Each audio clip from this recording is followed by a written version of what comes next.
We forgot to mention our sponsors this morning. We were so much in a hurry to get started, so we were actually very impolite to our sponsors. So I would like to mention them right now. Here are our sponsors. So please be very, very thankful for them, because without them this wouldn't have been possible. And also, because we had to move the lunch, because there's so many of you, so that's why we had the lunch in the restaurant now, which wasn't planned. But because of that, the sponsors are very lonely now in the sponsor area in which they are. So in the next break, please be so kind to visit them and see what they have to offer. Thank you. Yeah. And there are also those Agile Finland or Scan-Agile things that are there at the registration desk. Those are for free. Some people ask if they can buy those peoples, and no, they are for free, so you don't need to buy them. Thank you. Yeah, and now we have Ville and Veli-Pekka telling here why does Agile not work, or does it work? Please. We only have one microphone, so excuse that we could not arrange a second one.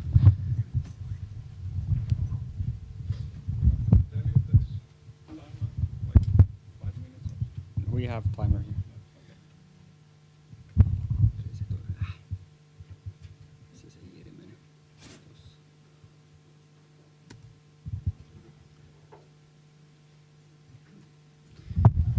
Okay, welcome ladies and gentlemen. My name is Ville.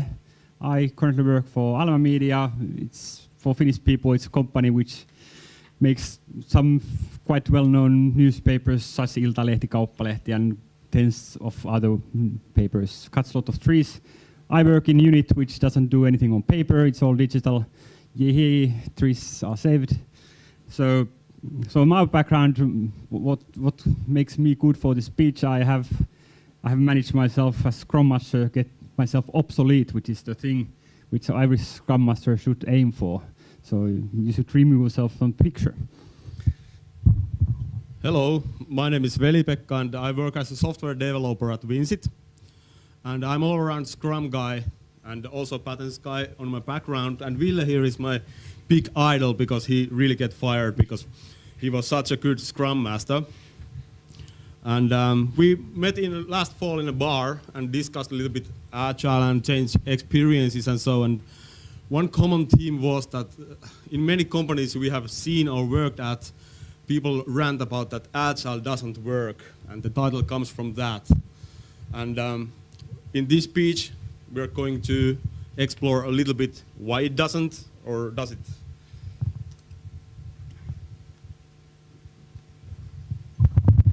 So the thing is, Agile works, you fail. So just be calm now, go home, show's over. That's it, sorry. Yeah. Okay, so the thing is really that everything worth something needs discipline, and most of the companies, they don't really have discipline. People there don't have discipline. It's strength of the mind.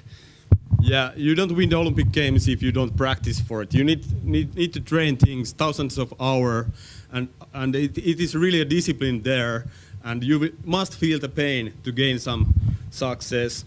And speaking of sports, I have a good friend, let's call him Matti, name not changed. He has been playing futsal for years in Finnish Premier League. And nowadays he's more like a coach for other teams and manager and so on.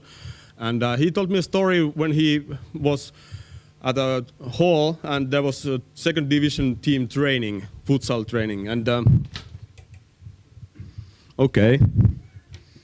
Do your stuff, I will go here. So, yeah. So the guy was watching futsal team do some trainings, exercises, and there was some kind of defensive exercise where you try to get the ball from the opponent. And Matti looked a little bit like, what are these guys doing? They are not really getting the hang of this. It's not supposed to do like that. And then he asked the second division team coach that, why are you doing it like this? And he said, well, every team does it, so we have to do it also. And well, then Matti decided that, okay, I will show you how to do it properly. And he took the ball, did the exercise, showed it to a couple of players, and then the players did it on their own. And after a while, the players were like, this finally makes some sense that, okay, we can actually use these skills from this exercise in the real game situation. And I think a little bit same applies to Agile. So the thing is, have you ever heard about cargo cult? If you haven't, put it down and Google it. So most of Agile is kind of cargo cult way of done. You copy something, you do the movements, but you don't actually dance. And you don't understand why something is done. So Agile background is in patterns community. And patterns are trying to explain you have recurring problem and you have solution that in certain context. And it tells you why something is done. So a small puff. So we wrote this kind of book with few other guys, and it was a lot of research. It's altogether was 6 years project. We went to quite many companies, observed how they do things, how they code is, what their kind of architecture is, so on and so on. And I moved certain point forward to industry, and I worked and observed companies within, and Veli was researching Agile from the university. Yeah, so Agile is nothing new. It's been around for like 50 years, even more. The roots go back to Toyota production system. And there's some mention from incremental software development from 1957. Okay, well, maybe last 15 years it has been a big thing in the software industry. And it seems like people are always trying to find new things. The next big thing, what is the next silver bullet? And okay, we heard in the morning that there was this one guy giving the keynote. Okay. And first we had XP, Scrum, Kanban, Lean, DevOps. Now we have no estimates, more programming. There are cool things now, we are hearing about them. And maybe some have some experience on SAFe, kind of scaled Agile framework. So some of these are not really new methods. They are like fixes to the old method you have. If you have Scrum, you can take Kanban and introduce some stuff, and then there you go. Actually, Kanban says that you should have your previous method underneath Kanban. And also, if you take like no estimates, for me it feels a little bit like estimation doesn't work, so let's not have them. It's like a patch again. So these are about fixing some problem areas you might have. Well, one thing when I was researching Agile, I heard people ranting about that. Why are you researching Scrum? It's old thing. Now we are talking about Lean. It's new. And if I would go back now to the people and ask that, or say to them that I'm researching Scrum, they would probably say that, why are you researching Scrum? It's an old thing. Now we have more programming and no estimates and all these cool new tricks. Well, it's quite natural for people to go after new things. So my suggestion would be just to stick with one approach, whatever you find it's good for you. Maybe Scrum, maybe some other. Stick with it and try to master it. Do it for a while. So we are Scrum guys, more or less. So Scrum itself, when you take the book, read the book, go to training, it's a training wheels. It helps you get forward so you don't fall down. Many practices in there are training wheels. The Scrum itself is training field for the organization, and the parts in the Scrum, they help the team to work. So typical thing people have issue with Scrum is sprint, which is kind of central part of the whole thing. At least you feel like that. So sprint is 2 to 4 week time boxed period. Actually, it can be 1 day if you want it. Now, nobody says there that you can't do it. You just inspect and adapt. But what's the idea in sprint? That you bring some kind of pulse in the system. There's something regularity there. You create kind of habit of doing something certain way, certain time. This brings out issues, like there is no backlog ready, and you come to sprint planning. It's issue, you should address it somehow. Maybe you had this big bang approach. Once a year you made big release. you should have something shippable in the end of every sprint. It makes big progress already. Of course, nowadays you want to do continuous delivery or something, so that might be the other end, but it's much closer than once a year. So, okay, you have the sprint and something comes in the middle. No, we can't change, the sprint is fixed. No, nothing says it's fixed. You can take something out and put something in. Or you can define that we have bucket for 40% of the work is empty. It's waiting for something to fall in there. And if end of the sprint there's nothing to do, and the bucket is empty, you take something from the backlog, for example. So it's all about inspecting and adapting. Yeah, inspecting and adapting is actually one of the most important tools. We will come back to that in this presentation. But one thing with that is it often ends when you really need to change your organizational culture. Maybe the things in the process are easy to change because it's only for the developers and engineers there. But when you need to do some more fundamental changes, then the going gets rough and you're really struggling to go on. And that's when you need the discipline. Just continue and don't give up. And one other thing is that we heard a nice presentation from Spotify, and I guess many people have copied them. But it may not work. As we heard from the guy, it even doesn't work for them as such. They inspect and adapt. So I think if you try to copy some other company, you have heard that, okay, this works for them. It is a really good practice. It might not work for you. You cannot really copy. You need to do it for yourself because it's context dependent what works. One cool thing about the training wheels is that it's quite context independent. If you take Scrum by the book, you can apply it at least to some extent, and it will probably work. It won't be very effective, but you will improve from that. So about training wheels, the main thing is about there's different levels of knowledge. In the beginner, you don't know anything. You follow the teaching because that's the thing. If you try to modify something, you will fall down. It will hurt your knee. So typically, how you can identify is beginner that they don't know how little they know. Then you are beginner. You start to move to intermediate states when you know how little you know. Then you are beginner of intermediate stage. And really, really, really far away is the master level, which is when you create your own style, you can say. And really few get that far. But it's not black and white scale, but it's really the end.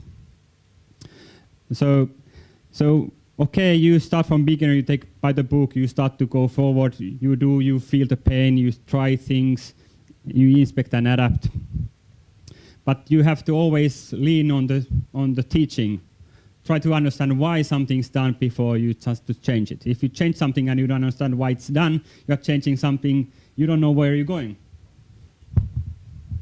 And of course, there are always exceptions. Now one of the big things is continuous delivery and deployment. Well, it works for the companies who do web development. That's fine, and you can build your process so that it will support it fine. But if you are a supplier of large mining machines, it may not work because your machines may be in the field. They might be in the middle of the jungle in Congo, and you don't have internet connection there to update them. Then you cannot have this kind of pulse from the continuous delivery. So maybe you need to fake it. You can release the software to internal customer. But again, inspect and adapt is the key here. So first task, let's get a bit of interaction, discussion here going also.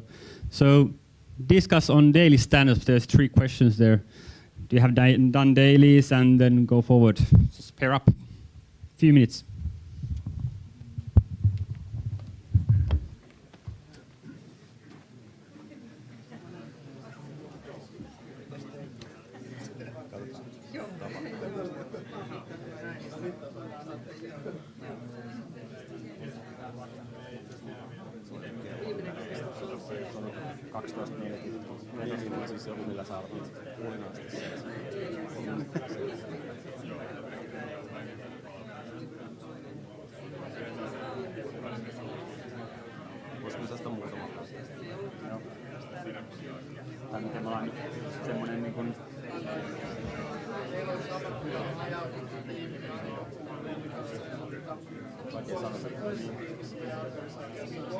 Minä vaan niin ajateltukin eteenpäin.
Käsien nostoihin, jos nostaan kädet pystyy käyttämään, niin okei.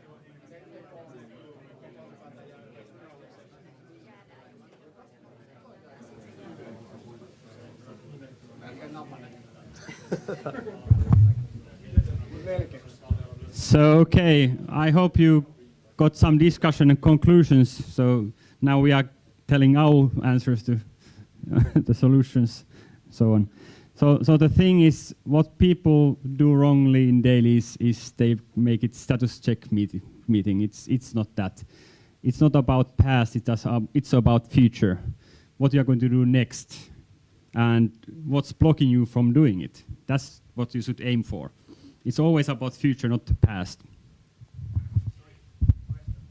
Okay. Why do you not want to ask what did you do since the last meeting? So the question was, why don't you want to ask what were you doing since the last meeting? Because it doesn't matter. Who cares?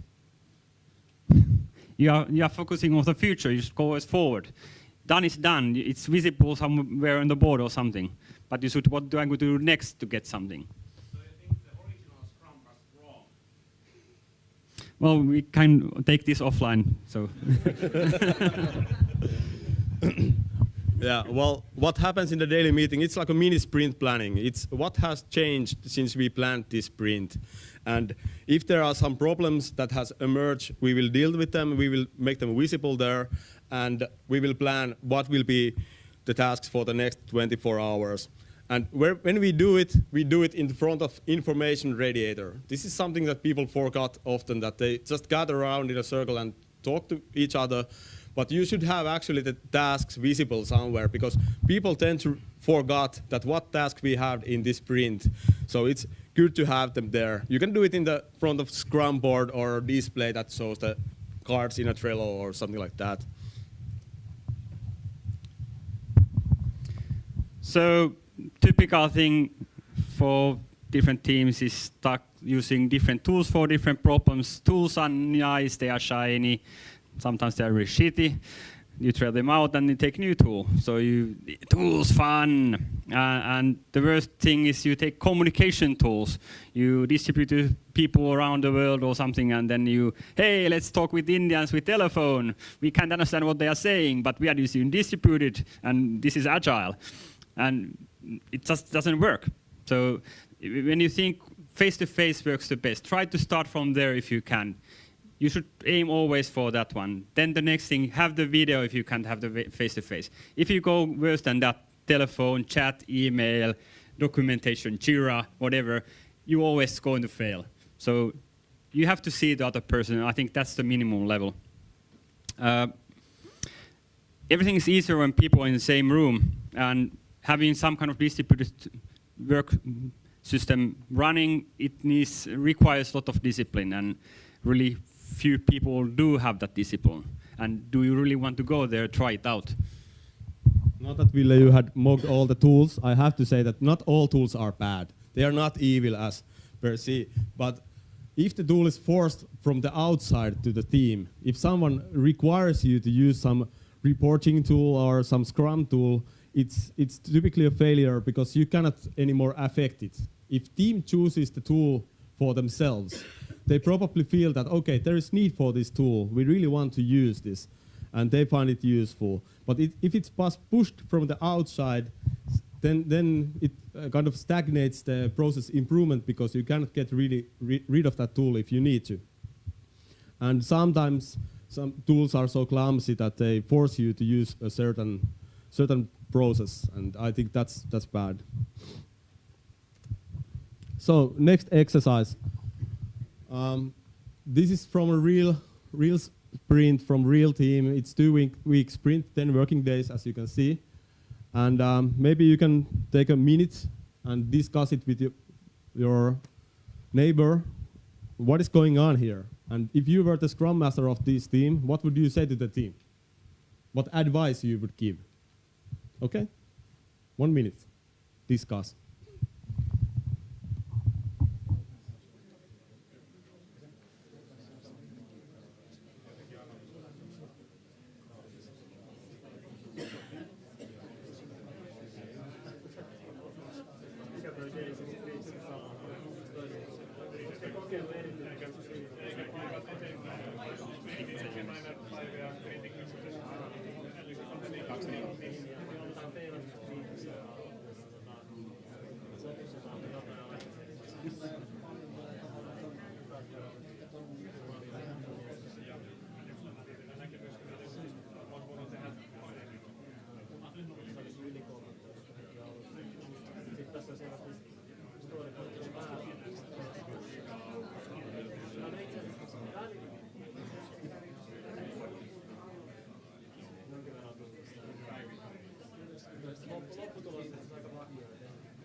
Yeah, Ville just want to show his belly button.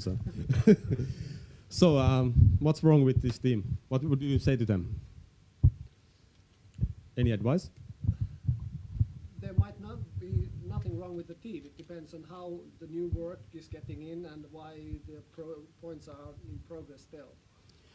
There might be external reasons as well, but it doesn't show much progress.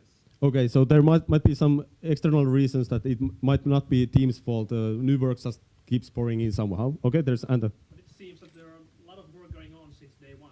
Yeah, there is a lot of work going on since day one, and I think that's my advice to this team would be that stop starting and start finishing. So all the time there is 50% of the stuff in progress, and it's not very good. For me, it might indicate that there might not be very well teamwork coordination. It might be that it's individuals who are doing work in the silos and they are not really functioning as a team. So there's a lot of things you can try out here if you have a situation like this. For example, most obvious one is probably to try pair programming. Then you will have at least that in progress thing. Or you can try working progress limit. So work in progress might be familiar from Kanban, but nothing says that you can't use it in Scrum also. So remember the inspect and adapt thing. So I think Kanban should be more or less familiar to everybody. You have a lot of columns for different tasks. The Kanban failure mode is there that you have so many stages or phases there. You have plan, specs, design, implement, testing units, testing whatever, acceptance testing, deploying, and everything is done by a different person. So you end up in this kind of, you have silos, people silos there, and it's thrown over the fence to the next guy. So if you go farther away in Kanban, then there's guys moving around. So one guy moves from there to fill some other place where the WIP limit is full and so on. But then the problem is same as with the earlier, that there's still kind of context switching. You can't continue with the same thing. There's no flow with the same thing. So one thing I want to make clear, this is not really Kanban, this is the failure mode of Kanban, so where you have one people in your own silo and you do handoffs. So typically, if you have a situation like this, you fix it by, okay, let's take this little bottle, it says DevOps, and basically it's that you want to communicate with the operations teams. They are in a different silo, and you want this communication to take place, so you say that, okay, now we use DevOps to fix this. Well, you can do it. If it works, it's okay. I don't say that. But I think it could be avoided altogether. And well, work in progress limit forces to try you something new. Even if you use Scrum, you should do the exercise and try to take work in progress limit in use, because it helps you to focus on new things. It brings things visible.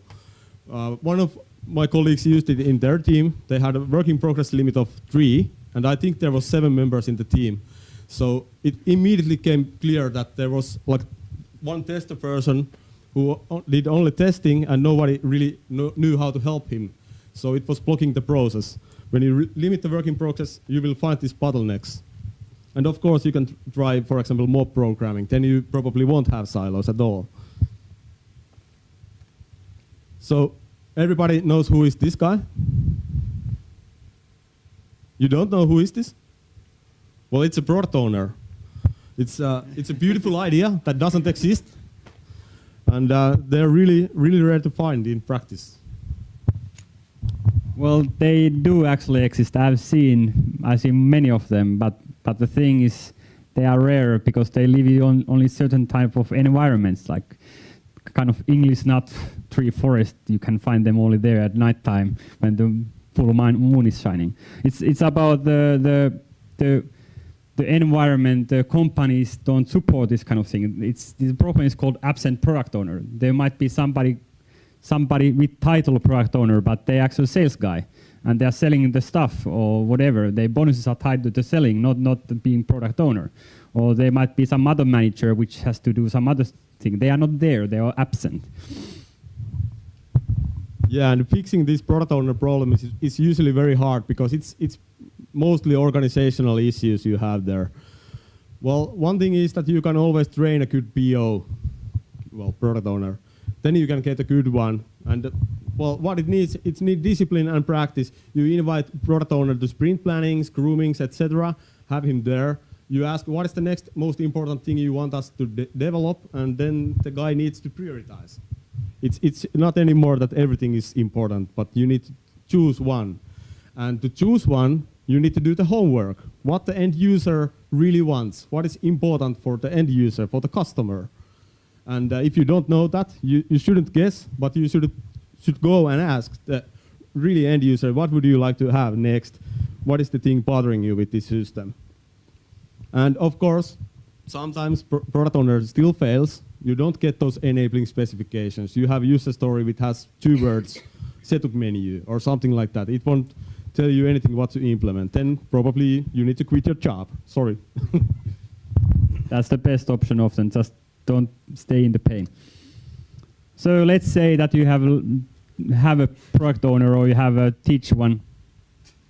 I think the mic cut.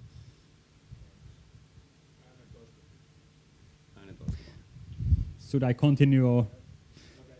Okay. So product owner's most important job is to decide what to do next. What is the most important thing to do next? Where the money is, and you can have ordered backlog, which kind of is in order of the business value, or you can just make it up at last responsible moment. For example, just when the sprint planning meeting is on, but you can't do it after because then the deadline is gone, and the sprint brings the deadlines, like I said before. And when you have multiple sprints, it's more deadlines. It helps you to the machine go forward, helps the PO to do their work. So PO's job is not something they do alone in vacuum. They get some estimates maybe from salesmen telling them that, okay, we have these customers wanting this thing and they might be selling wanting it really badly and we could get this much money out of it, or to customers we could sell this at that price, and from the team they can get forecast that, okay, we can think that this would be how long it would take to do this one, and then the product owner can give some kind of estimate, is it worth it to do this or that? Yeah, one thing is also these estimates. They are a dangerous tool. They can be misused because estimates are typically taken as an exact scientific guess when it will be ready. And if you look up from the Google, the definition for estimate, it's roughly calculate or approximate calculation. Of course, it's by definition estimate, but people tend to think this as, okay, you said it will be 3 days. Why it's not ready yet? It won't work. And recently we have seen this no estimates movements, which says that, okay, let's not use estimates at all because they are misused. So you cannot misuse it if you don't use them at all. Well, it's pretty weird in a sense because it's like abstinence only sex education. Don't have sex, you won't have any diseases. Well, you won't have kids or any fun also. So it's it's a pretty weird thing. Well, I think the root cause in no estimates is that people use this wrongly. Estimate is an estimate. If you buy a t-shirt from size L, it's still an estimate. It may fit you or not, because the size varies.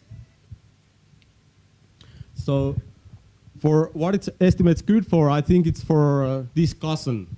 Discuss, okay, previously we had this kind of stories. It took us 3 days to complete, 1 day to complete. So this seems like a similar case here. It will probably take also at the same time, and then the product owner can judge if the value is high enough to invest in the story. Okay?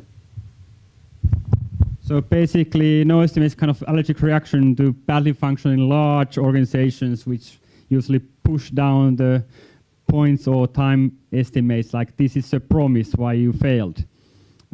It's a team tool, not organizational whip, and you have to remember they shouldn't necessarily go outside of the team at all.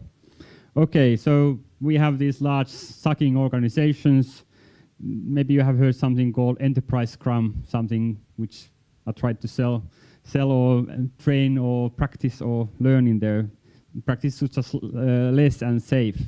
If you are in such an organization, they try to implement such a thing, or they are doing it probably wrong, you are screwed.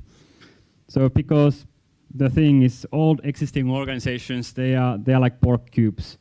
They will assimilate you, not the other way around. The resistance is really futile. Basically, changing corporate culture is fool's errand. They imitate the moves, but they don't really dance, like I said before. This kind of Picard, quit your job. The fight is over. And about these enterprise agile methods, I have a secret. They are there to make money. The agile training well, normal training well is drying up, so they need to move on. Don't tell anybody. So you are agile coach in such large organization, and you don't usually have any power there. So it would be the same. I would be throwing breadcrumbs to you and do something, and you're like, what the?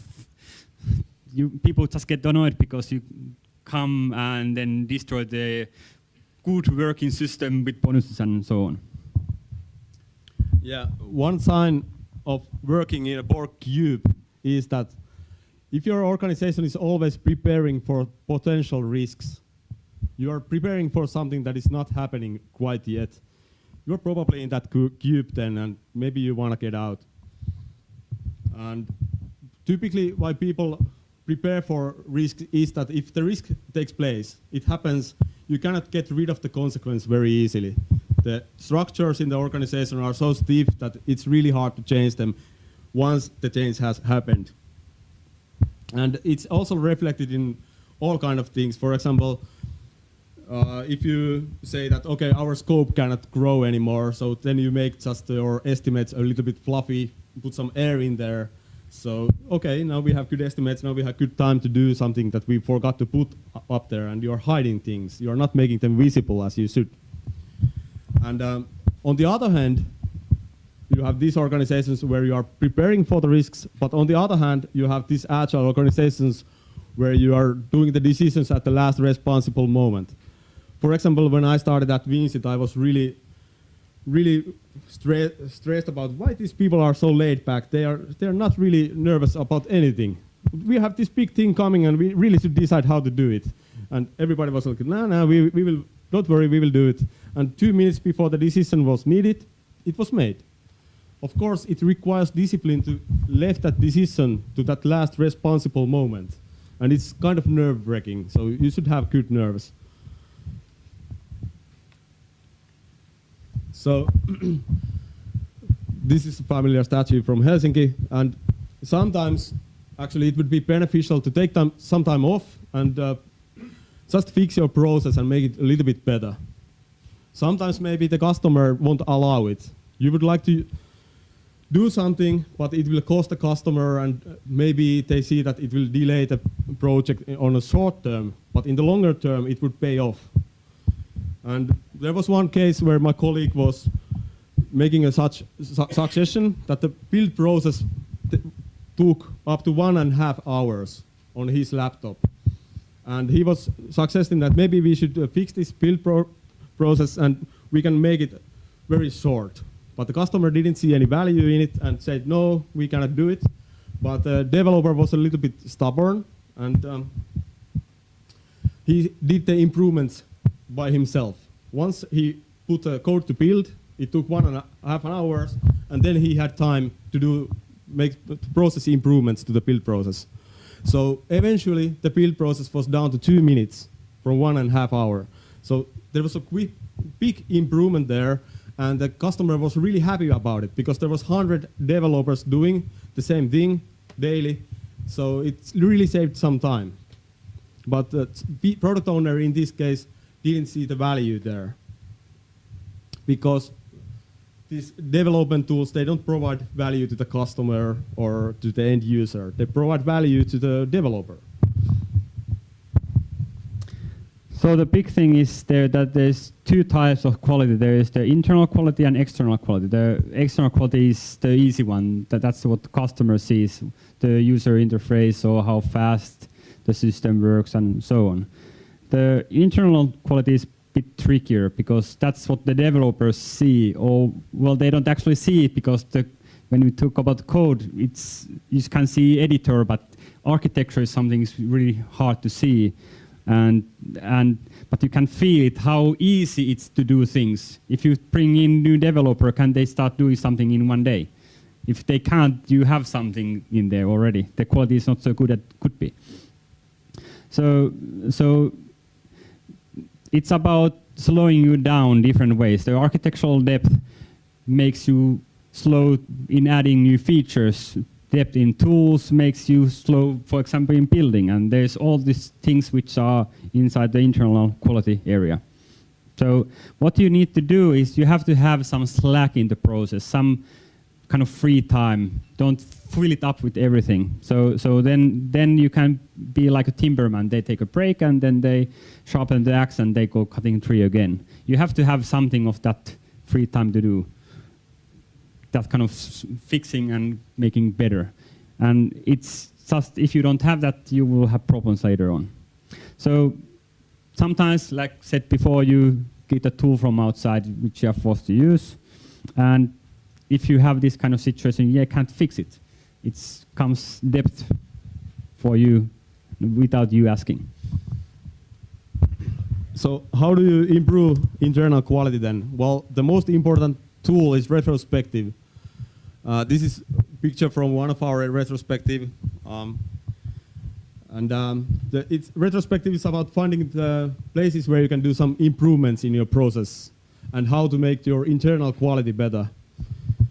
And well, in the beginning, if you try Scrum, retrospective might feel like a little bit awkward. Maybe they don't make any sense because there is so much to improve. But my suggestion would be still to use them from the beginning, even though they feel a little bit silly, as there is so much to improve. But do it, and you get to form this kind of habit that you gather once in a while, after 2 weeks, after 1 month, whatever works for you, and discuss what should we change in our process, and then you try it out. One thing that even I tend to forget sometimes is that you should really define a goal for the retrospective. Sometimes you can have general retrospectives like this, where you discuss and try to identify problem areas, what you have. But sometimes it's really good just to focus on one area. For example, in last retro, we felt like our testing process is not really working. Okay, let's have a retro on that. Let's focus 2 hours. What can we do to make the testing better? Also, if you bring new recruits in your team, you might want to have a retrospective where you just get to know each other. some team building exercises. One thing from the retrospective is that you really should have like action points from there. Just concrete, small items. You don't want to change the whole world at once. Just do a small micro improvement that will improve your life daily. And try it out. Make it something that you can use. And then, of course, have a follow-up session. For example, in the next retrospective, you go through that, okay, we introduced these new practices, maybe 2 of them, and then you go through that, okay, this worked and this one other didn't work, so we will lose it. So retros are important in creating new habits. So when you have, for example, 2-week cycle in sprints, you have 2 weeks time to try something out. Something might fail for the first day, you just say this sucks. But something is okay, let's try it out. You do it 2 weeks and then you come to retrospective and discuss, okay, it was okay, let's keep this habit. You created the habit already during the 2 weeks. It's not difficult to continue with it. But if you just would try everything for 1 day, you would never. It would be hard to continue with it. The trying out period would be too fast. The other thing, when you try something out for 2 weeks, you say this is 2-week tryout only. You don't need to continue after 2 weeks if it doesn't work. You allow kind of stop doing something, and that's not so scary anymore. It's about creating habits. Yeah, and still, if you allow to kind of roll back, then you still always have knights who say no. There are always some guys that say, no, it won't work. We have tried it. No, it won't work. And these guys are really resistant to change. They don't want to change anything in the process. And they are really good to talk you out of your trying out things. So you really should still try to introduce these practices and do them before you decide that, okay, this didn't work. It might be that the other context where they tried it, it didn't work there, but could work in this case. So that's about, you have to try things out, and in these difficult people, they might be really vocal about, they might be really good coders, for example, but they might be so strong against everything that you just have to push it through in retrospective. At least we have to try something. You can't stay stagnant in single place always. It's not the place to be. You have to be always moving. So you try to turn them to be your ally. If you can do it, they will be your best buddy. But you be hand-holding them next to them for the few weeks. But after some time, if you can't turn them, you have to get them. You have to remove the shade. You have to cut them loose. They will destroy your team if such people are there for longer term. So these people who say no for a long time, no, it's bad.